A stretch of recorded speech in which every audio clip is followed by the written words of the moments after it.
الحمد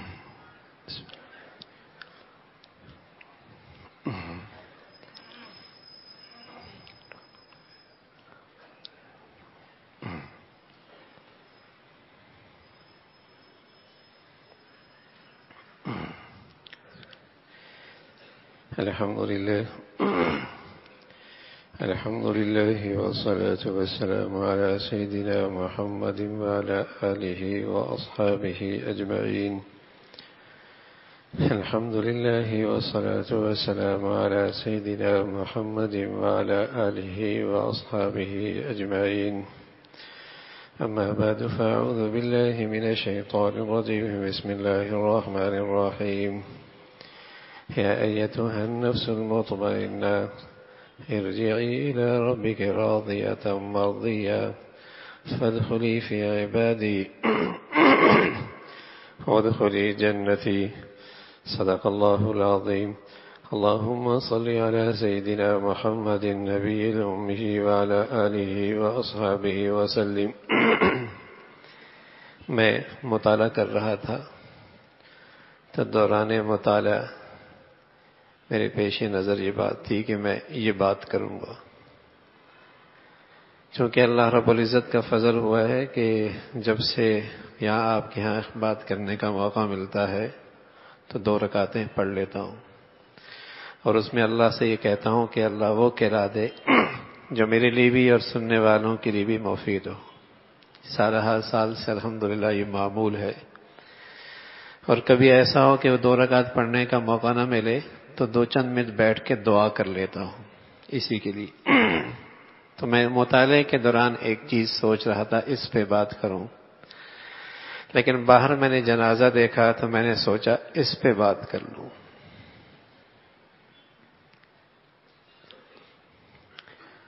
اس لیے کہ یہ سفر ہم سب کو پیش آنا ہے، اور ہر گھر سے جنازہ اٹھا کرتا ہے. ہر گھر میں یہ واقعہ پیش آتا ہے، اور ہر شخص نے اس سفر پہ روانہ ہونا ہے. اور میں سمجھتا ہوں ہماری زندگی کا سب سے ضروری سفر ہے. میں سمجھتا ہوں میرے اور آپ کی زندگی کا سب سے ضروری سفر ہے، اور سچی بات ہے کہ سب سے یقینی سفر ہے. سب سے ضروری بھی ہے، سب سے یقینی بھی ہے. اور سچ بتاؤں، جتنی اس سفر سے غفلت ہے شاید کسی سفر سے نہ ہو. یہ سفر ہے بھی اتنا اہم، ہے بھی ضروری اور یقینی، لیکن جتنی اس سفر سے غفلت ہے شاید ہی کسی سفر سے ہو. ہارون رشید بڑا آدمی تھا. اس کا ایک اللہ کا نیک بندہ کبھی کبھی اس کی صحبت میں اٹھتا بیٹھتا تھا، حضرت بہلول رحمت اللہ علیہ. ایک دن بے تکلف میں اپنے اس نیک ساتھی سے کہا کہ یہ چھڑی لے لو جو میرے پاس ہے، یہ تم لے لو، اور جو تم سے بھی عقل سے پیدل ہونا یہ اسے دے دینا. بے تکلف ہی تھی. وہ چلے گئے لاٹھی لے کر، وہ چھڑی لے کر. زندگی کے رات دن گزرتے چلے گئے، مہینے گزرے، سال گزرے. ہارون بیمار ہو گیا، بستر پہ پڑ گیا. شاہی اطباء عاجز آ گئے. موت کی گھڑیوں کا انتظار ہونے لگا. بہلول آیا. کہا ہارون کہاں کا سفر درپیش ہے اور واپسی کب ہوگی؟ تو ہارون کہنے لگا بہلول اس سفر سے کون واپس آیا کرتا ہے؟ کہ اچھا یہ بتاؤ راستے میں انتظامات کیا کیے ہیں؟ اس دور میں جب بادشاہ اور کوئی بڑا آدمی سفر کرتا تو راستے میں سیکورٹی، کھانے پینے، راحت و آرام کے بہت سارے نقشے بن جایا کرتے تھے کہ وہاں جب پڑاؤ ڈالیں گے تکلیف نہ ہو. جہاں جہاں راستے میں پڑاؤ ڈالیں گے تکلیف نہ ہو. بتاؤ راستے میں انتظامات کتنے کیے ہیں؟ تو ہارون کہنے لگا اس راستے کے انتظامات نہیں ہوا کرتے۔ تو اس دوست نے ہارون کو وہ لاٹھی واپس دے دی، کہا جو تم نے مجھ سے کہا تھا نا تم سے بھی زیادہ کوئی کم عقل ہو تو اسے دے دینا، یہ لاٹھی لے لو۔ تو ہارون کی آنکھوں سے آنسو جاری ہو گئے کہ ہاں بھائی سچ کہا ہے ہم نے، چھوٹے موٹے سفروں کے لیے تو کیا انتظام ہوتے ہیں اور کیا فکریں ہوتی ہیں اور کیا اس کا اہتمام ہوتا ہے، اور اتنا طویل سفر درپیش ہے اور اتنا یقینی ہے اور اتنا ضروری ہے، اور اس سفر کا انتظامات ہی کوئی نہیں کیے۔ کہ یہ لاٹھی لے لو۔ اس کی آنکھوں سے آنسو جاری ہو گئے۔ یا صاحبی لا تغترر بتنعمی فإن النعیم یزول والعمر ينفذ وإذا حملت على القبور جنازة فاعلم أنك بعدها محمول۔ ہے میرے دوست، کس دھوکے میں پڑا ہے، کس دھوکے میں پڑا ہے۔ یہ جوانی گئی، یہ صحت گئی، یہ حسن ڈھلا، یہ چہرے کی چمک گئی، یہ کمر جھکی، یہ گھٹنوں میں درد ہوا، اور سچ بتاؤں جیب بھی خالی ہو جاتی ہے، گھر کی ماسی بھی نہیں پوچھتی اس کے پاس ہے ہی کیا، اپنے بھی نہیں پوچھتے میاں، بڑی مشکل سے گھر کے ایک کونے پہ زندگی کے رات دن گزر رہے ہوتے ہیں، اپنے بھی نہیں پوچھتے، اور اب تو بہت ہی تیز روشنی ہو گئی ہے، اپنے گھر میں بھی برداشت نہیں کرتے، ڈال دو اسے اسپتال میں، جیب جو خالی ہو گئی ہے۔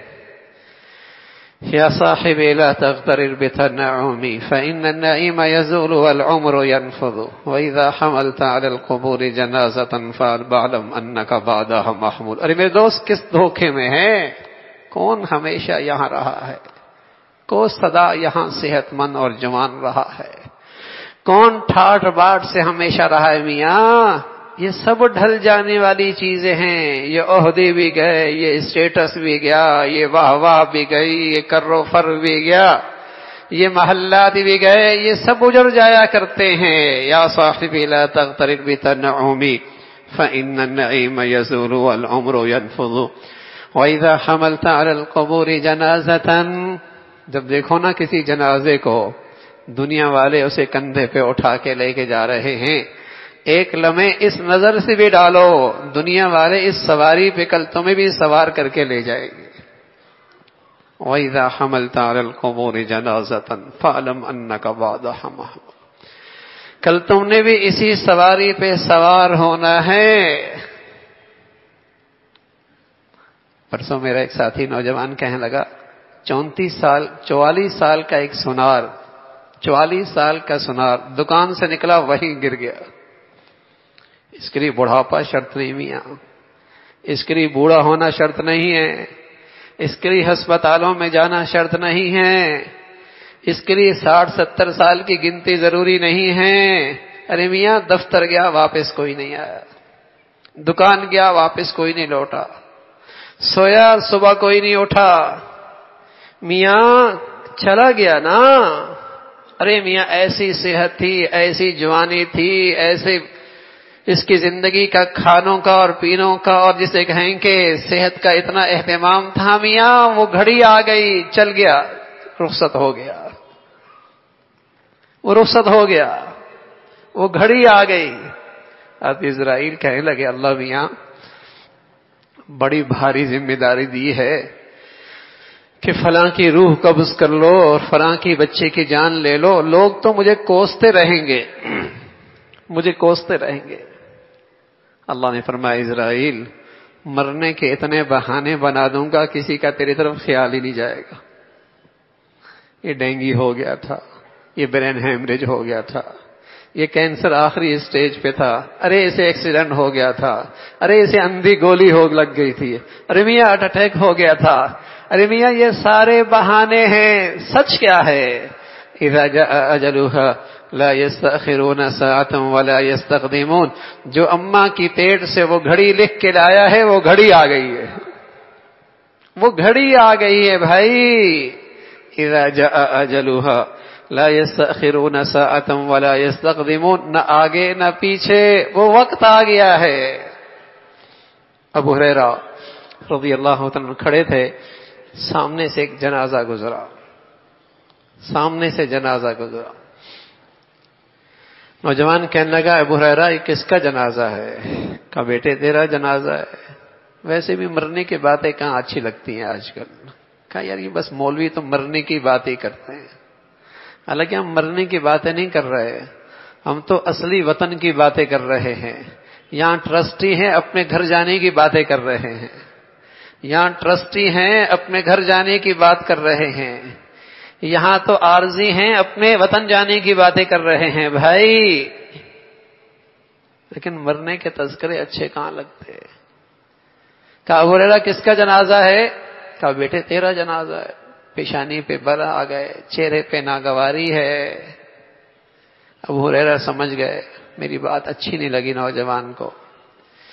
کہا بیٹے تیرا نہیں تو میرا صحیح، اس لیے کہ جانے والا بتا رہا ہے کل تو نے بھی یہی سفر طے کرنا ہے.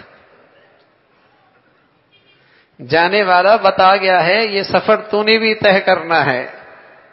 کب تک رہے گا میاں؟ کب تک تجوریاں بھرے گا؟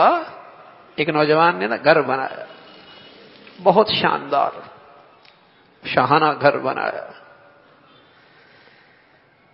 اور گھر بنانے کے بعد دنیا والوں سے کہا آؤ میرا گھر دیکھو. شوق بھی ہوتا ہے، داد بھی ملے، تعریف بھی ہو، واہوا بھی ہو. دولت لگانے کا مزہ بھی تو لو نا، لوگوں کی تعریف سن کے شوق ہوتا ہے. شاندار گھر بنایا، لوگ آتے چلے گئے، تعریف کرتے چلے گئے، داد دیتے چلے گئے. ہر ایک نے کہا ہر چیز ہی بڑھیا ہے، کیا انتخاب ہے، کیا کلر اسکیم ہے، کیا اچھا آرکیٹیکٹ کا انتخاب ہوا ہے، ہر چیز ہی بہت بڑھیا لگتا ہے، باہر کی لگائی ہے. ایک نوجوان بوڑھا آیا، لاٹھی ٹیکتے ہوئے، کمر جھکی ہوئی، سر کے بال سفید ہیں، آنکھوں کی بینائی کمزور ہے، لیکن وہ سعادت مند بوڑھا جسے اللہ نے دل کی روشنی بڑی تیز دی تھی. بصارت کمزور ضرور ہو گئی تھی، بصیرت بڑی تیز تھی، بصیرت بڑی تیز تھی. وہ سیدھا اس نوجوان کے پاس آیا اور کندھے پہ ہاتھ رکھا. کہا بیٹے تیرا گھر خوب ہے، ہر چیز ہی اچھی ہے، لیکن بیٹے اس میں دو خامیاں بھی ہیں، اس میں دو خامیاں بھی ہیں. بڑی میاں کی بات ساری دنیا تعریف کر رہی ہو اور پھر بوڑھا کچھ کہہ دے اور ہڈیوں میں گودا ہو اور رگوں میں گرم خون ہو، جیب میں پیسہ ہو، تو بس اوقات بوڑھے باپ کی بات سمجھ میں نہیں آتی. بس اوقات بوڑھی ماں کی بات برداشت نہیں ہوتی. اور میرے عزیزو اللہ نہ کرے، 1000 بار نہ کرے خون سفید ہو جائے نا، جوانیاں گندی ہو جائیں، شباب ناپاک ہو جائے، یہ آنکھوں کا دیکھنا حرام ہو جائے، تو پھر تو وہاں دل میں ماں باپ کی عظمت کا خانہ ہی نہیں رہتا. خون سفید ہو جائے، جوانیاں گندی ہو جائیں، شباب ناپاک ہو جائے اور ان آنکھوں کا دیکھنا حرام ہو جائے، تو پھر تو ماں باپ کا عظمت کا خانہ دلوں میں رہتا ہی نہیں. اور پھر جن درسگاہوں میں میرے بچے اور بچیاں جا رہے ہیں، ان کا تو یہ دعویٰ ہی نہیں ہے کہ تمہارا بیٹا تمہیں تمہارا بیٹا بنا کے واپس لوٹائیں گے. ان کا تو دعویٰ ہی نہیں ہے نا کہ ہم تمہارا بیٹا لے رہے ہیں واپس تمہارا ہی بنا کے بھیجیں گے، یہ دعویٰ ہی نہیں ہے. وہاں تو ماں باپ کی عظمت کا خانہ ہی کوئی نہیں. جوانی ہے، شباب ہے، جھنجھلا گیا، بڑی میاں ساری دنیا تعریفیں کر رہی ہے، آپ کو میرے گھر میں کون سی خامیاں نظر آئی؟ بڑی میاں تحمل سے کہنے لگے بیٹے تیری خیر خائی میں کہہ رہا ہوں، اس میں دو خامیاں ہیں. تیز لہجے میں کہنے لگا بڑی میاں بتائیے کون سی خامیاں آپ کو میرے گھر میں نظر آ گئی؟ کہا بیٹے اس میں دو خامیاں ہیں، نہ یہ گھر پائیدار ہے نہ گھر والا پائیدار ہے، نہ یہ رہائش ہمیشہ کی ہے نہ اس کا رہائشی ہمیشہ کا ہے، نہ یہ گھر ہمیشہ رہے گا نہ گھر والا ہمیشہ رہے گا. وہ نوجوان غافل ضرور تھا، ضدی نہیں تھا، بے خبر ضرور تھا، تکبر نہیں تھا.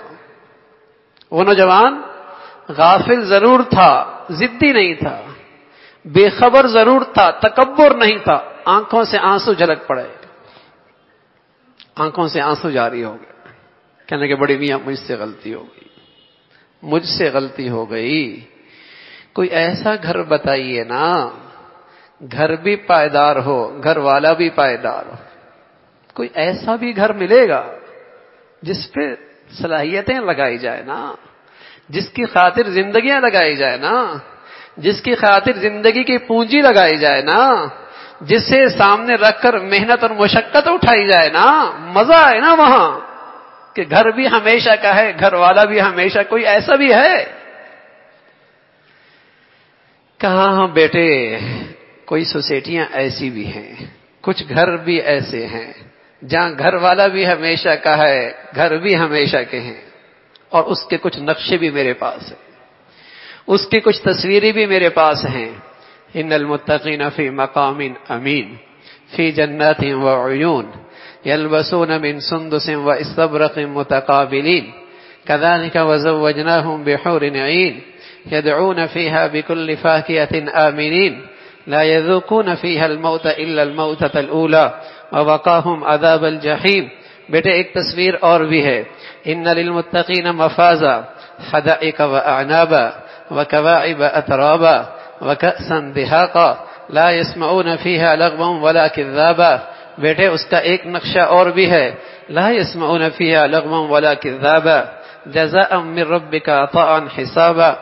ایک نقشہ اور بھی ہے، فيها انہار من ماء غیر آسن وانہار من لبن لم يتغیر طعمه وانہار من خمر لذة للشاربین وانہار من عسل مصفى ولہم فيها من كل الثمرات۔ بیٹے یہ وہ خوبصورت سوسائٹی ہے جہاں کا حسن پائیدار ہے، شباب پائیدار ہے، نعمتیں پائیدار ہیں، قوت طاقت پائیدار ہے، نعمتیں، اور جسے کہیں کہ ہر آنے والا دن حسن اور حسن کو بڑھاتا ہے، نعمتوں کو بڑھاتا ہے، اور سب سے بڑھ کر لا يذوقون فيها الموت الا الموتة الاولى، جہاں زندگی پائیدار ہے، جہاں زندگی پائیدار ہے۔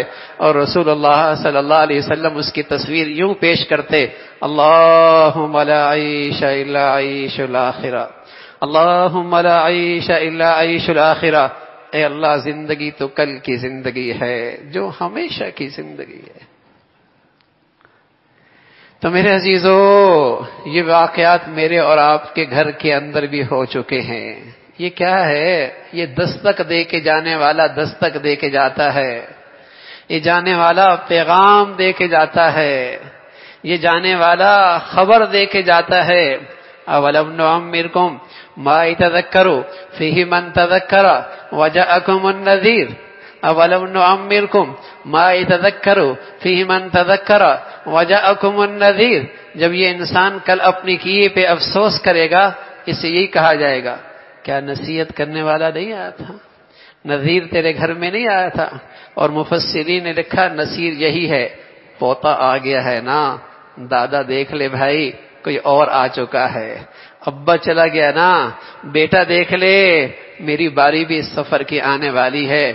بیٹھے سب لانچ میں ہیں بھائی، کسی کی پرواز پہلے آ گئی ہے، نہ جانے میرے اور آپ کی پرواز کب آ جائے۔ اولم نعمرکم ما یتذکر فیہ من تذکر وجاءکم النذیر، کیا اتنا وقت نہیں ملا کہ تم چاہتے تو بہت کچھ نصیحت حاصل کر لیتے؟ اس گھڑی سے پہلے اس کی تیاری ہو سکتی تھی۔ تو میرے عزیزو، یہ وقت، یہ زندگی کا سفر، اور یہ سفر زندگی کا سب کو پیش آنا ہے، سب کو پیش آنا ہے۔ لیکن کیا ہی اچھا ہے جب میرے اور آپ کا یہ سفر کا وقت ہو تو ایک پیغام اور خوشخبری میرے اور آپ کے کانوں میں پڑے۔ اور وہ خوشخبری کیا ہے؟ جب آدمی یہ سفر شروع کرتا ہے تو کچھ خوش نصیب لوگوں کے کانوں میں یہ آواز پہنچتی ہے، کچھ اللہ کے پیاروں کو یہ خوشخبری ملتی ہے جب یہ سفر شروع ہوتا ہے، جیسے ابھی جنازہ پڑا، خوشخبری ملتی ہے۔ اور کیا ملتی ہے؟ یا ایتھا النفس المطمئنہ ارجعی الی ربک راضیۃ مرضیہ فادخلی فی عبادی وادخلی جنتی۔ اے میرے مطمئن بندے، تو ہمیشہ دنیا میں میرے فیصلوں پہ مطمئن رہا نا، تیرا دل بھی مطمئن رہا، تیرا اندر بھی مطمئن رہا، تیری زندگی میں یہ ٹھنڈک اور سکون ہمیشہ رہی ہے نا، آجا میرے پاس۔ آج تو اللہ سے راضی ہے، اللہ تجھ سے راضی ہے، آجا میرے بندوں میں، آجا میری جنت میں، میری رحمت کے ٹھکانے میں آجا۔ کیا مزہ آئے گا، کیا مزہ آئے گا اگر اس سفر کے اختتام پہ اور اس نئے سفر پہ اگر یہ پیغام مل جائے، کیا مزہ آئے گا۔ اسی پر میں آخری بات عرض کر دوں کہ جب تعزیت کرتے ہیں نا، تعزیت کا انداز بھی بڑا پیارا ہونا چاہیے، جس سے سامنے والے کو حوصلہ ملے، حوصلہ ملے۔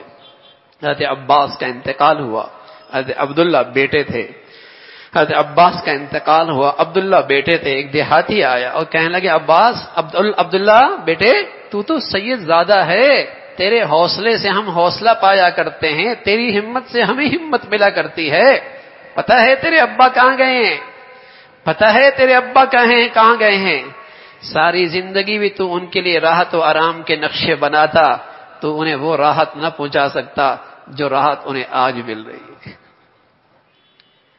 ساری زندگی بھی تو ان کے لیے اسباب اور راحت کے نقشے تیار کرتا، وہ سکون اور راحت نہ مل پاتی اسے جو اسے آج مل رہی ہے۔ اور سچ بتاؤں، تیرے پیچھے رہنے پر، صبر کرنے پر، اللہ جو تجھے دے رہا ہے، ساری زندگی ابا تیرے پاس ہوتے، تجھے دیتے رہتے ہیں، وہ نہ دے پاتے جو اللہ آج تجھے دے رہا ہے، جو اللہ آج تجھے دے رہا ہے۔ تو میرے عزیزو، کیا یہ اچھا ہے اس سفر کے اس اختتام پر اور اس نئے سفر کے آغاز میں یہ پیغام ہمیں بھی مل جائے، یہ خوشخبری ہمیں بھی مل جائے۔